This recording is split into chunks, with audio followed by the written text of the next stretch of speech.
Hey guys, it's Colin here from the Dynamic Beaver. Yes, it's been a little while since I've been doing this, but hey, I'm back. I'm really excited to be here to start recording videos for you. It is Monday, September the 7th here in Canada, and it's actually Labor Day today. So everyone's got the day off. No stores are open, or very few of them are anyway. And we're here just recording this video and getting it out on a Monday because the goal is from this point on, every Monday there will be at least one new video there for you to see on Beaver Builder, Dynamic Website Builder, or CSS Hero, or even some other things, website security. It's all going to be WordPress based, but lots of interesting videos coming up. And the first one I'm going to do today is going to be on the new menu module that's available in Beaver Builder. So here I am on a page I've just set up real quickly. It's actually the landing page template. And first thing I'm going to do is I'm going to go into Page Builder, and I'm going to click on Advanced Modules, and I'm going to come down to the menu module. I'm going to click that, I'm going to drag it out, and I'm just going to put it below these here in this actual single column we've got. The goal is to try and get this down to the bottom here somewhere. Okay, so I want to actually force it down here into the black. And let's just move this over there. You can see that we've got a menu here. What I want to do is just go over some of the settings really quickly. So right now, it's the menu 1 is actually the only menu I have in my WordPress theme here, but essentially this option here will give you a choice to choose any menu that you've already established, already set up in your WordPress theme. So menu 1 is the only one I've got. The layout is actually horizontal right now. If I change that to vertical, you'll see what happens. It goes up one above each other, which is very cool if you want a quick side menu.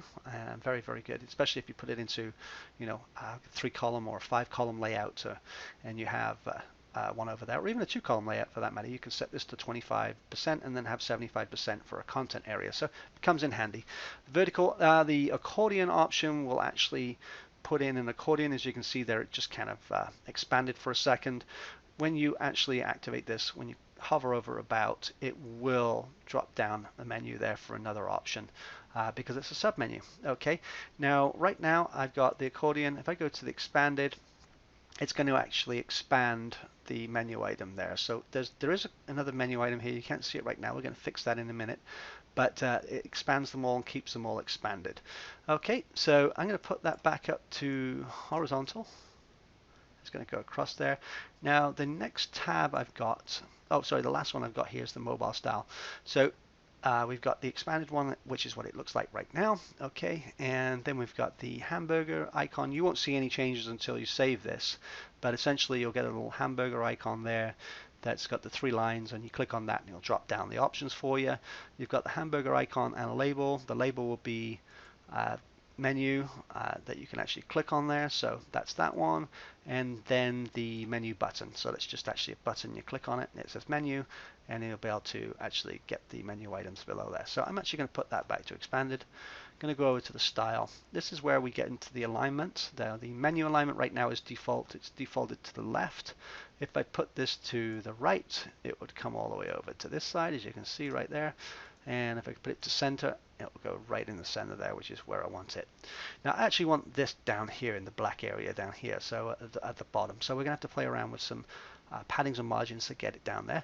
Now the other option here, we've got submenu drop shadow. So that one you can't see right now, but when you actually have a menu item below there, it will drop down. Okay, one thing we went back here is the submenu icon. If I put an arrow, I missed this in the beginning, a little arrow will come down so to kind of illustrate there's another menu item below the about, and the other option is a plus sign, and as you can see, a plus. So we'll leave it as a plus sign. So back to the style again. The link color right now is defaulted to white. I want it to be white, so I'm just going to make sure that that is white. Okay, just drag that there. The link color, I want actually to be this color over here, an orange. Now, it won't show up very well where it is right now, but when we put it down on the black, it will. So what I'm going to do is I'm going to grab my color picker. I'm going to go down here and choose that orange there. Okay, so I've got the value there. And what I'll do is I'll click on the link hover color. Just go into the text box there. Control V or Command V on the Mac. That puts that orange in there. So the link size, I like it a little bit bigger. It's a little bit small right now, so I'm going to make that 18. And as you can see, that's better. Actually, it's probably a little bit too big. I'm going to put it down to 16. There we go, that's better. Link format, we've either got uppercase, so if I put this to uppercase, all goes to uppercase. If I put it to lowercase, it all goes to lowercase. And capitalize, if I just put that in as regular words without a capital at the beginning, you'd get the capital letter at the beginning of each word. But I'm going to put that back to none because I'd already done that. And the link weight is essentially bold, light, and normal. So if I click on bold, you'll see it goes bold. Let's put it back to normal. The light one will only work if you actually have a font that goes light. The next option here is the horizontal spacing, and this is the spacing between each menu item, or each menu word in this case. So if I change that, I'm going to change it to something really big so you can see what the difference is. I've changed it to 50. There's your big gap between each of those menu items. I'm going to put that down to 20. There we go. Probably a little bit too much. 18. There we go. Looks like we want them to look like they're actually connected together and not floating apart from each other. Vertical spacing, this will actually be the offset if you had your menu item dropping down here. So I'm going to leave it at 10, keep it pretty close. Now the menu background color, we can change this to whatever color we want. As you can see, there's a nice purple. You know what, we'll leave it at that color for now. And the menu opacity, so if I actually change that to 0, it will actually change the opacity of the background color. But in this case, it's not doing anything right now, so maybe that's a slight bug, but we'll look at that later. Put that back up to 100. The submenu background color, you know what, we can do the same thing. We'll actually go to the same color here. I'm going to grab that, Control C, and we'll have the submenu background the same color, so when it drops down, it will be the same. Oops, one more, Control V, there we go. And the submenu background color, the opacity is 100%. Now the link background hover color, so I can actually get this to change color. We'll just make it go to a black once you actually cover it. I'm going to show you that in a second. And then we've got separators. Now the separators are the little lines that appear between these and make them blocks like that. You can also change the color of those. So if you make them white, they will go white there. There you go. But I'm going to choose no on those. I want to keep them separate. So just for the purpose of this one, I'm going to actually show you the module save option here. So if I actually click on Save As, you'll see it's a new option here on the module settings. And click Save As. I have the option to save this. And I'm going to save it as Menu 1. And I'm going to put Global. Okay, because I'm going to show you what that's going to do in a second. So that's saved. So now we have, if we want to add this, you can see it's now orange instead of the normal blue to tell me it's a global module. If I want to add that menu anywhere else, all I got to do is add content. Now if I just collapse that one back down, I've got my saved modules here, and there's the menu 1. If I grab that and put this up there, you'll see that I have a duplicate menu up there. And I can actually change all the settings from here. So click Save and click Done, publish my changes. I have my two menus up there, and as you can see, there's the corporate info, which is the actual button below. So that's the menu there. One more thing we're going to do is I'm going to get this.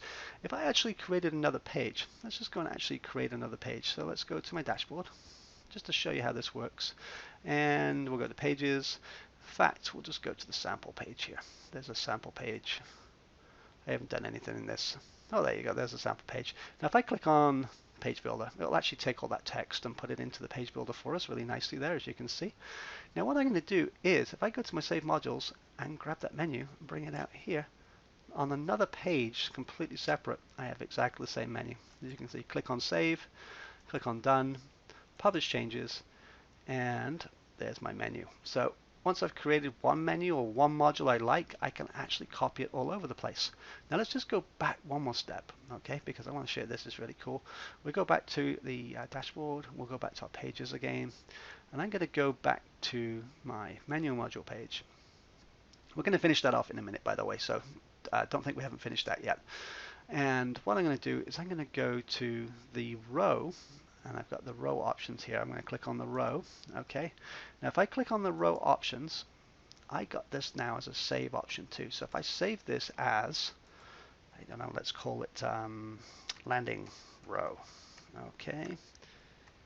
We'll call it landing row. I'm going to make it a global again, so I can have it available anywhere I want within my website. Click Save. Okay, so that's saved. Now if we click Done, we'll just we'll discard the changes. We didn't actually make any changes there, so there was nothing to change. But as you can see, it went orange for it's a global row. Now if I go back again over to that sample page that I had before, so pages, sample page. Now launch page builder. Watch this. This is really cool.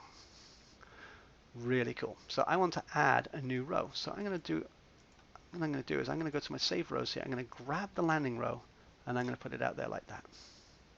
And there we go. We have all that stuff that we did before already in there. It's just awesome. So we can repeat a whole row.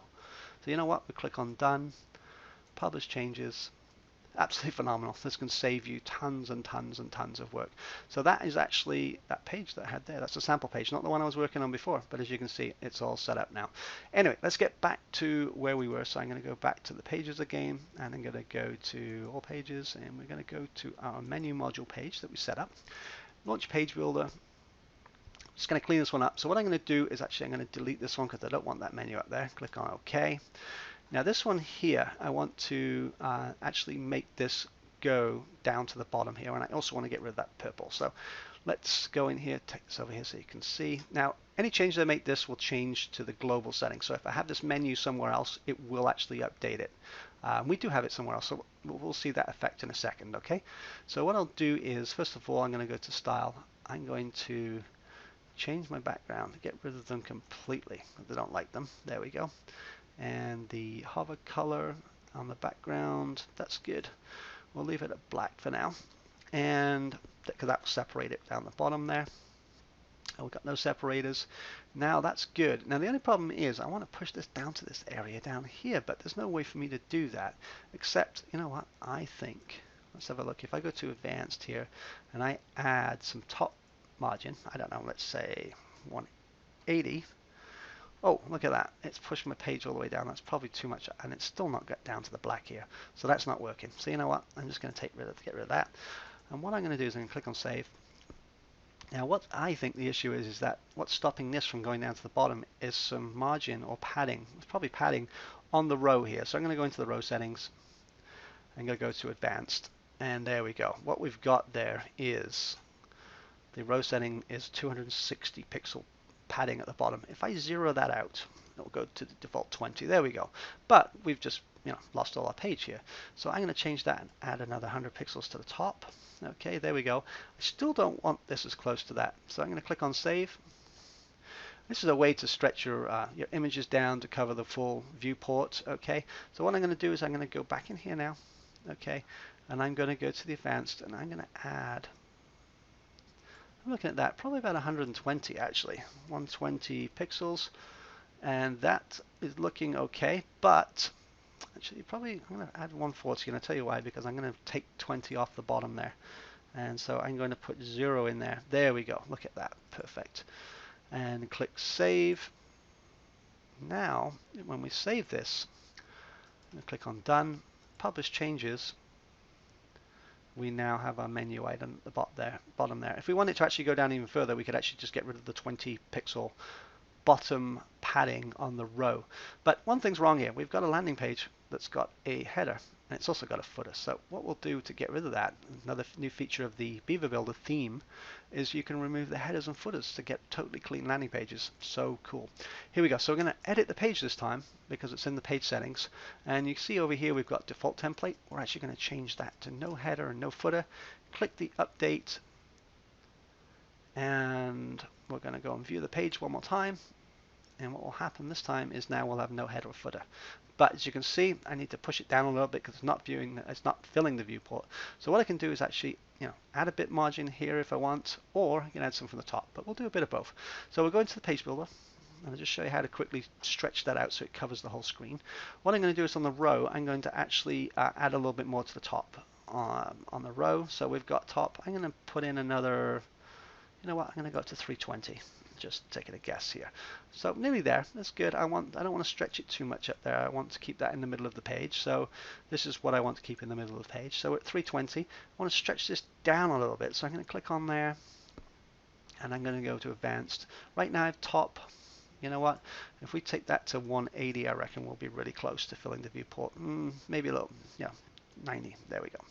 And that fills that viewport nicely. Click on Save. Actually, you know what? We've got to allow for the menu bar. I think we have. When we click done, we shouldn't have any gap at the bottom here. A little bit, sometimes it takes a little bit. There you go, I got a tiny little bit of space at the bottom there, but nothing serious. I can go in there and actually take that away if I want. And that's where we're at on the menu. So as you can see, I can hover over here, and when you hover over this one, you get the corporate view. There's a little bug with this. I want to actually see if I can talk to the Beaver Builder guys and see if we can get this to be a transparent background if we want. But one more thing, just want to go back over to here and show you that menu that we changed. Okay, so if we go back to our pages, go to all pages, and we go back to that sample page. Remember I added those menus on here, and they have the purple background. Well, they're there, right? So how come they haven't changed? Click on this. Oops, we got a problem there. Click on this and save modules. It should have changed it. No, it didn't. Okay, got some bugs here. So we won't bother with that. Click on done. Publish changes. Okay, we'll go back to the page here.